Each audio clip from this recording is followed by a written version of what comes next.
પૂજારીઓને સેવા બંધ, મહારાજના છેરા પહોરા બંધ, એ બધું કરીને જગન્નાથજીને ફાટ રથ પર બેઠાવો અને ગુંડીચા ઘરે ભેગા કરું એવું આદેશ આપી.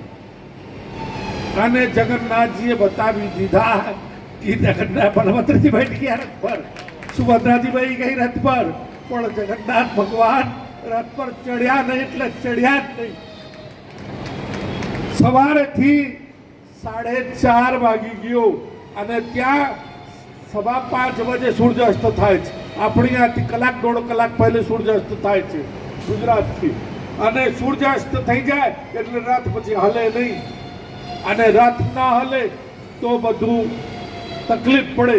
શંકરાચાર્ય વિરોધ કર્યા, પણ 4 શંકરાચાર્ય કાંગ્રેસી ભલે વિશ્વ હિન્દુ પરિષદના સંગઠનમાં સાથ આપ્યા છે, પણ 4 કાંગ્રેસી એટલે ગાંધીના સામને કઈ બોલ્યા નહીં. આજ રામ મંદિરના ઉદ્ઘાટનમાં ન આવ્યા, એ અમને છોબ છે. અમે રાજનીતિ ના રખાય, ભગવાન સામે કઈ રાજનીતિ ન હોય.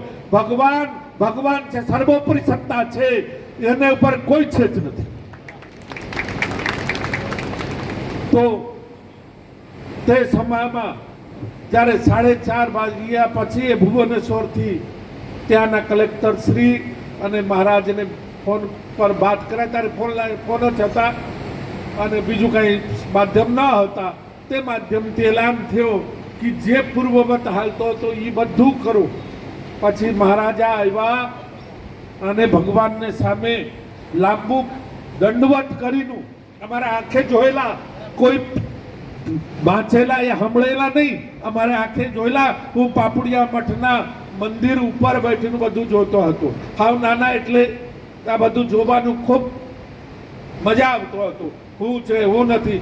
જગન્નાથજી ઉપર ચઢે અને છેલ્લા સીડી આવે ને પાછા વળે, અને એટલા જોરથી પાછા વળે કે અર્ધબળ સૈનિક લગાવ્યા હતા. પંડાઓને અલગ કરી દીધા હતા, પૂજારીઓને અલગ કરી દીધા હતા.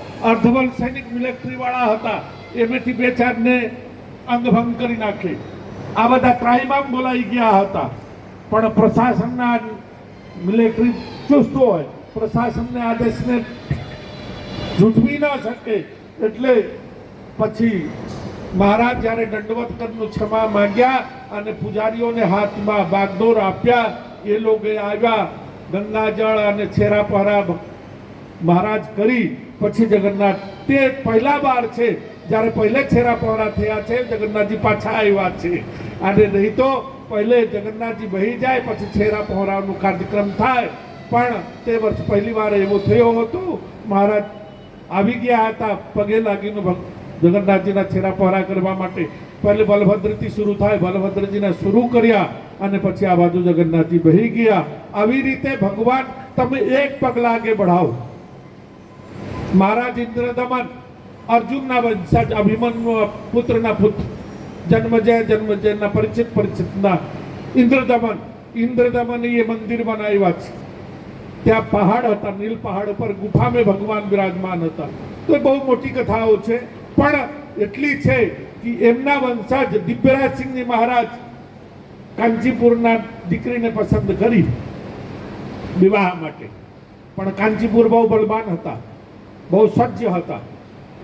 એ પહેલે તો હા સ્વીકૃતિ આપી દીધી કે મહારાજની માન્યતા એટલી હતી. ગજપતિ સિંહ ત્યાંના મુકુટમણી કરાતા, રાજાઓના મુકુટમણી કરાતા હતા જગન્નાથપુર રાજા.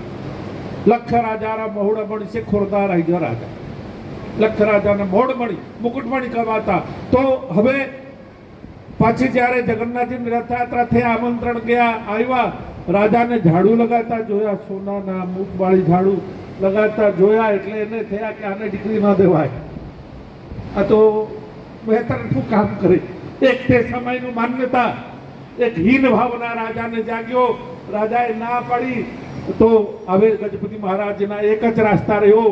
2-3 વાર પ્રશ્ન ઉત્તર થયા, સંવાદ થયા, પણ નિકાલ ન આવ્યો. ત્યારે રાજાને એક જ રાસ્તા રહ્યો કે હું હવે એને આક્રમણ કરીને બળપૂર્વક લઈ આવું. એટલે બળપૂર્વક લઈ જતા મહારાજા. હા રાજુભાઈ હા પાડે એમની વંશજો. તો હવે બળપૂર્વક લેવા ગયા તો મહારાજ હારી ગયા. બળભદ્રને બહુ ગુસ્સા આવ્યા જગન્નાથજીને કીધા તું કેમ બેઠા છે અહીંયા? અમારા રાજા હારી ગયો યુદ્ધમાં, તને કઈ શરમ આવે છે? પણ જગન્નાથજી કીધા એ હજી અમારા પડખે આવ્યો નથી, પોતાના બળે લડે છે. તો હવે જ્યારે એ અમારા પડખે આવશે ને ત્યારે હું જઈશ. અને રાજા હારી ગયા પછી જ્યારે મહલમાં આવી ગયા પછી એને વિચાર આવ્યો હવે ભગવાનને પ્રાર્થના કરું. એટલે મંદિરમાં આવ્યા, હાથ જોડ્યા, હાથ જોડીને ત્યાં આસન નાખીને બેહી ગયા. આ બાજુ જગન્નાથ બળભદ્ર બેહી નીકળી ગયા. અને રાસ્તામાં એક માણિક નામના ભરવાડની ઘરવાળી એ દહીં વેચતી હતી, એનેથી દહીં ખાધી, પોતાના બીટી આપી. પછી વિજય કરીને ત્યાં કોરી સમેત અને ગણેશજીને ઉપાડી લાવ્યા. ત્યાં એ રાજાના ઈષ્ટ દેવતા ગણેશજી હતા, કાંચીપુરના રાજાના ગણેશજીને ઉપાડી લાવ્યા. આજ પણ દક્ષિણ દ્વારથી પહેલા અક્ષયવટના નીચે ગણેશજીના મંદિર છે. તો આવું બધું જ્યારે આપણે પ્રયત્ન કરીએ ત્યારે ભગવાન આપણા સાથ આપે છે. એનું નિષ્કર્ષ એટલા છે, આપણે પૂર્ણ પ્રયત્ન કરીએ. આપણે સ્વધર્મની ધર્મ શ્રેયા પરધર્મ ભયાવા ગીતામાં ભગવાન કૃષ્ણ કીધા છે. જેમ રાજુભાઈએ કીધા ધર્મો રક્ષતી રક્ષકા, તમે ધર્મની રક્ષા કરો તો ધર્મ તમારી રક્ષા કરશે. એ વાત એકદમ સાચું છે. કેમ કે આપણા ધર્મ હોય છે. બાળકના ધર્મ રમવું છે, બાળક રમે નહીં રડે તો સમજો એ ધર્મથી બહાર ગયા. એવી રીતે પૂરા સંસારની મર્યાદા ધર્મથી બંધાયેલા છે. એને તમે રક્ષા કરો તો તમે સાચી અર્થમાં હિન્દુ છો. અને હિન્દુ એકદમ ખતરા પર છે. અને મેં ભાવનગર પણ આવી ગયું છે રેડ લાઇનમાં. મારે એકવાર હું અને રામચંદ્ર બાપુ ડાકોર બાજુથી જ આવતા હતા અને જોયા, મને નિર્માપથી આમ કરીને લઈને આવ્યા રામચંદ્ર બાપુ, પછી બતાવ્યા આ બધું એરિયા. ત્યારે મને ખબર પડી ભાવનગરના પણ આયુષ્ય ଯଦି આપણે ન હાચવીએ તો બધીનું 15 થી 20 વર્ષ. જય સિયારામ. હિન્દુ રહે નહીં, આપણે રહેવાનું જગ્યા ન મળશે નહીં. આજ પણ વિનુભાઈ હાવળિયા કોંગ્રેસના નેતા હતા, એના છોકરાઓ હરુભાઈને હારે જોડાના હતા કિશન કરીનું. એના મકાન છે તળાવડીમાં, એ મકાન છે હજી વેચાતો નથી. વિધર્મીઓ લેવા માટે મને 10 વાર પૂછાવો, બોલે મુસલમાનને નહીં દેવાના અને બીજા કોઈ લેતો નથી. કેમ નથી લેતો? કે મુસલમાન એરિયા થઈ ગયો. આ બધું તમારે રિસર્ચ કરવું જોઈએ, જાણવું જોઈએ, એને પ્રતિ સજગ હોવું જોઈએ. અમે તો ખાલી ટકોર કરી શકીએ, કહી શકીએ, બાકી કરવાનું કામ તમારો છે. તમે ઉત્તરદાયી છો અને તમે કરશો તો આપણા ધર્મ બચશે અને અમે પણ સુખી રહીશું, તમે પણ સુખી રહીશું. કેમ કે કુવામે હોય તો અવેડો મેં આવે, તમારા પણ કે હોય તો અમે પોષિત થઈશું. એટલે તમને કરવત પ્રાર્થના છે અને એક સંત તરીકે નિર્દેશન પણ છે કે તમે ઉત્તિષ્ઠા જાગ્રત અતિષ્ઠા વરાન બોધયા. ઉભા થઈ જાઓ, સજાગ થઈ જાઓ અને પોતાના ધર્મની રક્ષા કરો. મોદીજી સતત પ્રયત્નશીલ છે. જે 500 વર્ષથી વધારે સમય થઈ ગયા હતા, રામલલા દર અહીંયાથી ત્યાં, ત્યાંથી ત્યાં આ ચબૂતરા પર, એવડું ચબૂતરા પર બેઠેતા રહેતા હતા. નિર્મોહી અખાડાના નિપજ્જ હતા, પણ એ કાંઈ કરી શકતા ન હતા. અમે પણ નિર્મોહી છીએ, પણ હવે એ ભગવાન દિવ્ય મંદિરમાં બિરાજમાન છે. મને જેટલા ખુશી થયો, કદાચ કોઈને એટલા ખુશી થયા હોય તે દિવસે. એટલે હું અયોધ્યા જવા કરતા આપણે ઘરમાં જોરદાર ઉત્સવ મનાવ્યો. કેમ કે મને એમ થયું કે અમારા ભગવાન આવી ગયા. અયોધ્યા તો મારે હલતે ચલતે જવાનું હોય અને 2 વાર જઈ આવ્યા, પછી આસો મહિનામાં જવાનો છું, તો એ અમારો તો ચાલુ રહેશે.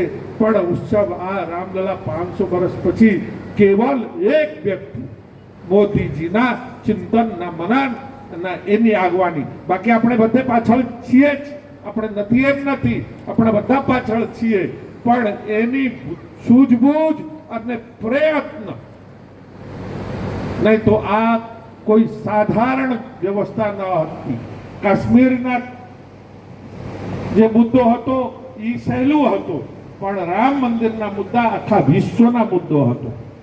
કેટલા બધા રાજા રાણીઓ, કેટલા બધા સૈનિકો, મહારાણી અહલ્યાબાઈ, મહારાણી લક્ષ્મીબાઈ, આ હજારો સ્ત્રીઓ સૈનિકો સાથે ખપી ગઈ છે. અને બીજા બધા કેટલા બધા રાજા મહારાજા કપી ગયા હતા, એ બધા સહેલું ન હતું. પણ આજ ધન્યવાદ છે મોદી સાહેબને. અને પછી 24 મોદી સાહેબ ઠાઠવાટ સાથે આવે ના હિન્દુત્વને હિન્દુ રાષ્ટ્ર ઘોષિત કરે અને ગૌ માતાને રાષ્ટ્ર પશુ ઘોષિત કરે. એ બે મુદ્દા આપણા ચરિતાર્થ થાય એવી શુભભાવના સાથે બોલીએ જગન્નાથ ભગવાન કી. થોડા જોર से बोलो, बोलिए जगन्नाथ भगवान की, बलभद्र सुभद्रा की, सुदर्शन चक्र की, भावनगर की, रथ यात्रा महोत्सव समिति की, आज के आनंद की. ओम नमः पार्वती पते, हर हर महादेव हर.